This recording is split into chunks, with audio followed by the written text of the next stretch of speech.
Assalamualaikum warahmatullahi wabarakatuh.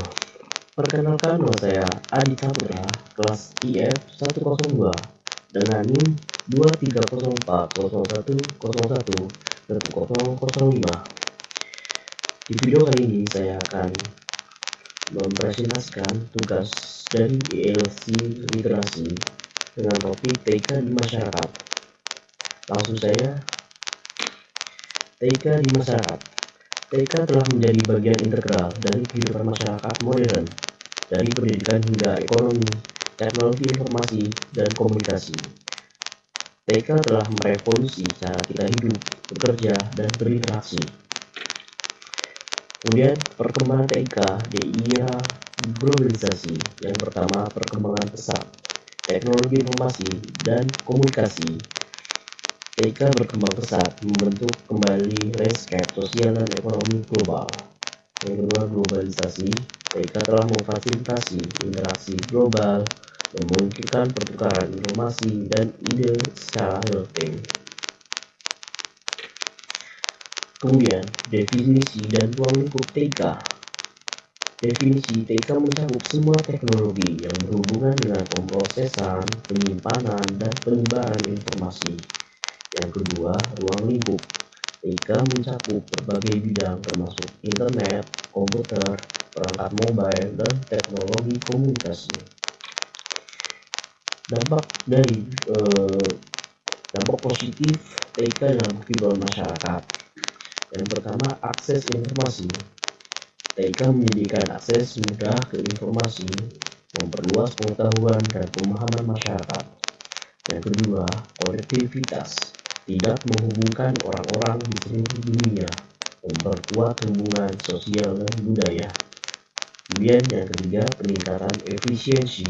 TK menyederhanakan proses, meningkatkan efisiensi dalam berbagai bidang seperti bisnis dan pemerintahan. Kemudian dampak positif, kedua ada bidang pendidikan. Yang pertama, e-learning. TK memungkinkan akses ke pendidikan berkualitas tinggi melalui platform online seperti Moodle dan platform pembelajaran jarak jauh. Yang kedua ada sumber belajar. TK menyediakan berbagai sumber belajar online seperti buku elektronik, video pendidikan, dan situs web pembelajaran. Kemudian dampak positif yang ketiga ada bidang kesehatan. Ada telemedicine. TK memfasilitasi konsultasi jarak jauh antara pasien dan dokter, meningkatkan akses pelayanan kesehatan. Kemudian yang kedua, pemantauan kesehatan. Perangkat wearable dan aplikasi kesehatan memungkinkan pemantauan kesehatan yang lebih akurat dan efektif. Kemudian dampak positif dari bidang transportasi. Yang pertama, sistem navigasi. Sistem navigasi ini aplikasi navigasi berbasis GPS membantu pengguna menemukan rute optimal, mengurangi waktu perjalanan. Yang kedua, transformasi publik. Sistem transportasi publik yang terintegrasi dengan TK seperti aplikasi tiket dan informasi real time, meningkatkan efisiensi. Kemudian dampak positif yang selanjutnya ada bidang ekonomi. Yang pertama ada e-commerce. TK memfasilitasi pembelian dan penjualan online, membuka peluang baru untuk bisnis dan konsumen. Yang kedua, untuk pembayaran digital. Sistem pembayaran digital seperti e-wallet dan mobile banking meningkatkan kecepatan, kemudahan dalam transaksi. Kemudian yang ketiga ada investasi online. Platform investasi online ini memungkinkan akses yang lebih mudah ke pasar saham dan investasi lainnya. Dampak positif selanjutnya dari bidang bisnis. Yang pertama ada otomatisasi. TK memungkinkan otomatisasi proses bisnis, meningkatkan efisiensi dan produktivitas. Yang kedua, untuk manajemen data. Sistem manajemen data ini mencakup sistem manajemen data yang canggih memungkinkan perusahaan untuk menganalisis data dan membuat keputusan strategis. Kemudian yang ketiga, pemasaran digital. TIK menyediakan alat pemasaran digital canggih seperti media sosial dan SEO untuk menjangkau target pasar yang lebih luas. Kemudian dampak negatif TIK dalam kehidupan masyarakat.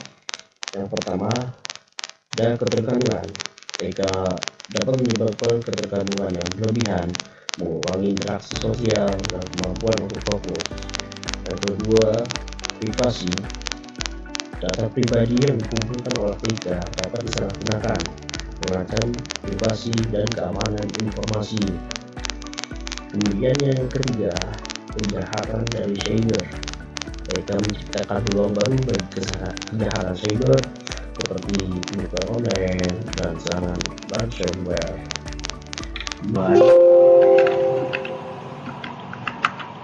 Latar belakang teknologi informasi dan komunikasi TIK telah menjadi bagian integral dari kehidupan masyarakat modern. Dengan pesatnya perkembangan teknologi, TIK mempengaruhi hampir semua aspek kehidupan, mulai dari pendidikan, ekonomi, hingga sosial. Di era digital saat ini, akses terhadap informasi menjadi lebih mudah dan cepat, memungkinkan individu dan kelompok untuk berinteraksi, belajar dan berkarya dengan lebih efisien. Namun meskipun banyak manfaat yang ditawarkan, penggunaan TIK juga menimbulkan tantangan seperti kesenjangan digital, isu privasi, dan dampak sosial yang perlu diperhatikan. Untuk rumusan masalah, apa saja dampak positif, negatif dari penggunaan TIK di masyarakat? Bagaimana tingkat aksesibilitas TIK di berbagai lapisan masyarakat? Kemudian apa saja tantangan yang dihadapi masyarakat dalam memanfaatkan TIK? Yang keempat, bagaimana peran pemerintah dan lembaga terkait dalam meningkatkan literasi digital masyarakat? Kemudian yang ketiga, tujuan penulis menganalisis dampak positif dan negatif dari TIK terhadap masyarakat. Yang kedua, mengevaluasi aksesibilitas TIK di berbagai kelompok masyarakat. Yang ketiga, mengidentifikasi tantangan yang dihadapi dalam pemanfaatan TIK. Merumuskan rekomendasi bagi pemerintah dan lembaga terkait dalam meningkatkan literasi dan penggunaan TIK yang efektif di masyarakat. Pembahasan dampak positif dan negatif dari penggunaan teknologi informasi dan komunikasi di masyarakat. Dampak positif, yang pertama ada akses informasi. TIK memungkinkan masyarakat untuk mengakses informasi dengan cepat dan mudah, meningkatkan pengetahuan dan kesadaran. Yang kedua ada pendidikan, e-learning dan platform memungkinkan pembelajaran jauh menjangkau siswa di daerah terpencil. Yang ketiga, ekonomi. TIK mendukung pertumbuhan ekonomi melalui e-commerce, memperluas pasar dan menciptakan peluang kerja. Yang keempat ada komunikasi. Media sosial dan aplikasi komunikasi memperkuat hubungan antar individu, memfasilitasi interaksi sosial. Yang kedua, dampak negatif. Yang pertama ada kesenjangan digital. Akses yang tidak merata menciptakan perbedaan antara kelompok yang memiliki dan tidak memiliki akses terhadap TIK. Kemudian yang kedua, isu privasi dan keamanan. Penggunaan TIK dapat menimbulkan resiko terhadap privasi dan keamanan data pribadi. Yang ketiga ada berita palsu. Penyebaran informasi yang tidak akurat dapat terjadi dengan cepat melalui media sosial, menimbulkan kebingungan dan ketidakpercayaan. Yang keempat ada ketergantungan. Penggunaan TIK yang berlebihan dapat menyebabkan ketergantungan, mengganggu keseimbangan kehidupan sosial. Kemudian yang kedua, tingkat aksesibilitas TIK di berbagai lapisan masyarakat. Aksesibilitas TIK bervariasi berdasarkan faktor seperti satu, geografi. Wilayah perkotaan biasanya memiliki infrastruktur TIK yang lebih baik dibandingkan daerah pedesaan. Kemudian yang kedua, ekonomi. Kelompok berpenghasilan rendah seringkali kesulitan untuk mendapatkan perangkat dan koneksi web yang memadai. Yang ketiga, pendidikan. Tingkat pendidikan berpengaruh pada pemahaman dan kemampuan menggunakan teknologi. Yang keempat ada usia. Generasi muda cenderung lebih familiar dengan teknologi dibandingkan generasi yang lebih tua, yang memungkinkan mengalami kesulitan. Tantangan yang dihadapi masyarakat dalam memanfaatkan TK, yang pertama kesenjangan digital. Perbedaan akses dan keterampilan digital antara kelompok masyarakat menciptakan ketidakadilan dalam pemanfaatan TK. Yang kedua, literasi digital. Banyak individu yang tidak memiliki keterampilan yang diperlukan untuk memanfaatkan TK secara efektif. Kemudian yang keempat, keamanan dan privasi. Masyarakat sering tidak menyadari risiko yang terkait dengan penggunaan TK seperti penipuan online dan pencurian data. Kemudian yang kelima, ketidakpastian regulasi. Kurangnya kebijakan yang jelas terkait penggunaan TK dapat menghambat adopsi dan inovasi.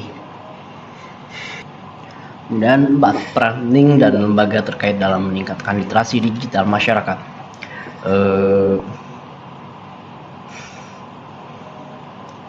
Yang pertama ada pembangunan infrastruktur. Pemerintah perlu berinvestasi dalam pengembangan infrastruktur TK agar lebih banyak masyarakat dapat mengakses teknologi. Kemudian yang kedua, program pendidikan dan pelatihan. Mengadakan pelatihan literasi digital untuk meningkatkan keterampilan masyarakat dalam menggunakan TK secara efektif dan aman. Kemudian yang ketiga, regulasi pendidikan. Menetapkan kebijakan yang melindungi privasi dan keamanan data, serta memberikan panduan bagi masyarakat dalam menggunakan TK. Kemudian yang terakhir, kerjasama dengan sektor swasta. Bekerja sama dengan perusahaan teknologi untuk menyediakan akses dan pelatihan, serta menciptakan peluang kerja di sektor TK. Kemudian untuk kesimpulan dari materi teknologi informasi dan komunikasi ini, TK memberikan dampak signifikan dalam kehidupan masyarakat. Meskipun banyak manfaat yang ditawarkan, tantangan seperti kesenjangan digital dan isu privasi harus diatasi. Dengan peran aktif pemerintah dan partisipasi masyarakat, pemanfaatan TK dapat ditingkatkan untuk mencapai kesejahteraan bersama. Untuk saran, pemerintah perlu fokus pada pembangunan infrastruktur TK, terutama di daerah terpencil agar akses dapat merata. Yang kedua, mengadakan kampanye untuk meningkatkan pemahaman masyarakat tentang penggunaan TK secara aman dan efektif. Kemudian yang ketiga, memperkuat regulasi yang melindungi privasi dan informasi penggunaan serta mengatasi penyebaran informasi yang salah. Yang terakhir, mendorong kerjasama antara pemerintah, lembaga pendidikan, dan sektor swasta untuk menciptakan program pelatihan yang relevan. Untuk penutup, makalah ini bertujuan untuk memberikan pemahaman yang lebih baik tentang peran TK dalam masyarakat, serta tantangan peluang yang dihadapi dalam era digital ini. Dengan memahami aspek-aspek tersebut, diharapkan masyarakat dapat memanfaatkan TK dengan lebih bijak dan bertanggung jawab. Dan ini untuk sumber referensinya. Terima kasih. Wabillahi taufiq wal hidayah. Wassalamualaikum warahmatullahi wabarakatuh.